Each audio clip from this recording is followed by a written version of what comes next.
14 নিশ্চয়ই যারা ঈমান আনে এবং সৎকর্ম করে আল্লাহ তাদেরকে দাখিল করবেন এমন জান্নাতে যার পাদদেশে নহরসমূহ প্রবাহিত। নিশ্চয়ই আল্লাহ যা ইচ্ছা তাই করেন। 15 যে ধারণা করে যে আল্লাহ দুনিয়া ও আখেরাতে কখনো তাকে রাসূলকে সাহায্য করবেন না, সে আসমানের দিকে একটি রশি প্রসারিত করুক, এরপর তা কেটে দিক, অতপর দেখুক তার কৌশল তার আক্রোশ দূর করে কিনা। 16 এভাবেই আমি সুস্পষ্ট আয়াতরূপে তা কোরআন নাজিল করেছি, আর আল্লাহ নিঃসন্দেহে যাকে ইচ্ছা হিদায়েত দান করেন।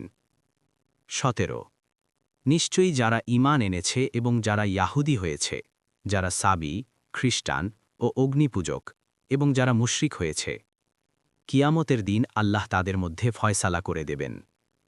নিঃসন্দেহে আল্লাহ সবকিছুই সম্মুখ প্রত্যক্ষকারী।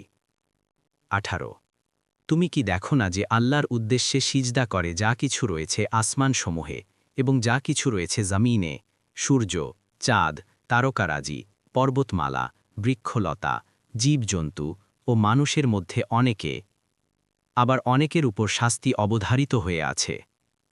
আল্লাহ যাকে অপমানিত করেন তার সম্মানদাতা কেউ নেই। নিশ্চয়ই আল্লাহ যা ইচ্ছা তাই করেন। 19 এরা দুটি বিবদমান পক্ষ যারা তাদের রব সম্পর্কে বিতর্ক করে।